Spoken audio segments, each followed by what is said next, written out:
안녕하세요. 머니시크릿입니다. 서울의 대표적인 초고급 주택 한남더일. 이제 이곳도 정부의 주택시장 안정화 대책 규제망 안으로 들어왔습니다. 2025년 10월 15일 정부는 새로운 주택시장 안정화 대책을 발표했습니다. 이번 대책의 핵심은 토지거래 허가구역 확대와 규제의 사각지대 해소. 특히 그동안 규제 대상에서 빠져 논란이 됐던 한남더일까지 새롭게 포함되면서 부동산 시장의 풍향계로 불리는 강남 용산의 긴장감이 다시 높아지고 있습니다. 1. 토지거래허가구역이란 토지거래허가구역, 줄여서 토호구역은 부동산 투기나 이상 거래를 받기 위해 거래 전에 구청장의 허가를 받아야 하는 지역을 말합니다. 그동안은 주로 아파트 중심으로 지정돼 왔지만 이번에는 범위가 한층 넓어졌습니다. 정부는 기존의 아파트뿐만 아니라 동일 단지 내 아파트가 한 개 동 이상 포함된 연립 다세대 주택까지 허가 대상으로 포함시켰죠. 즉 아파트 단지 안에 섞여있는 연립주택이나 다세대 주택도 이제는 규제의 예외가 아닙니다. 2. 새롭게 규제를 받게 된 한남더일. 대표적인 사례가 바로 서울 용산구의 한남더일입니다.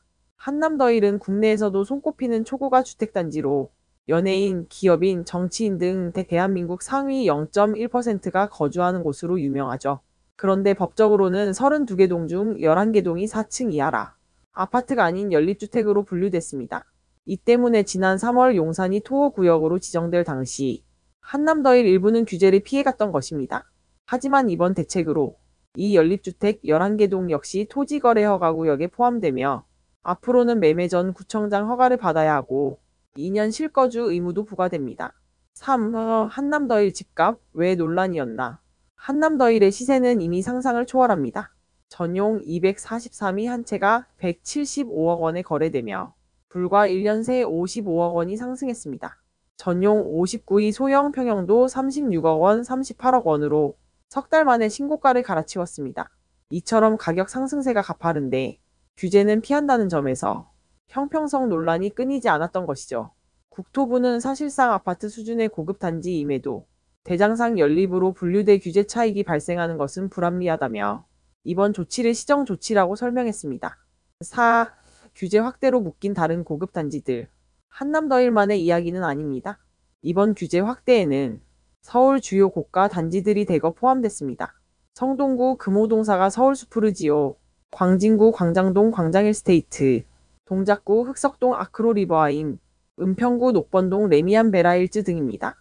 심지어 은평구 신사동 신화, 구로구 신도림동 현대홈타운 내 다세대 주택까지 같이 규제망에 들어왔습니다. 경기 지역에서는 용인 수지구 레미안 이스트 팰리스 연립주택이 새롭게 포함됐죠. 결국 정부가 이번 대책으로 아파트 단지 안에 있는 연립 다세대까지 잡겠다는 뜻을 명확히 한 셈입니다. 5. 여전히 자유로운 타워팰리스. 그런데 한 가지 눈에 띄는 점이 있습니다. 바로 타워팰리스는 이번에도 제외됐다는 겁니다.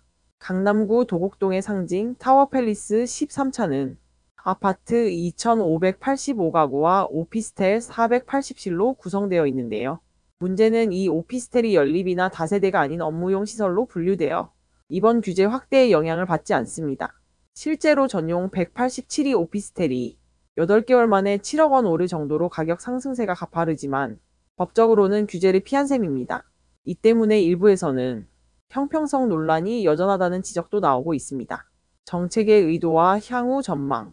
이번 주택시장 안정화 대책의 핵심은 투기 수요 차단과 고급주택 시장의 형평성 회복입니다. 이제 한남더일을 비롯한 초고가 주택들도 일반 아파트와 동일한 규제를 받게 되면서 시장 전체의 온도가 조금은 식을 가능성이 있습니다. 하지만 한편으로는 규제 강화가 오히려 거래 절벽을 초래해 부동산 시장을 더 얼어붙게 할 수 있다는 우려도 존재합니다.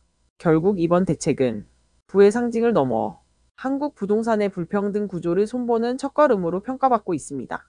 이상으로 한남더일 규제 포함 주택시장 안정화 대책의 핵심 변화를 살펴봤습니다. 오늘 영상이 도움이 되셨다면 좋아요와 구독으로 경제 뉴스를 빠르게 받아보세요. 감사합니다.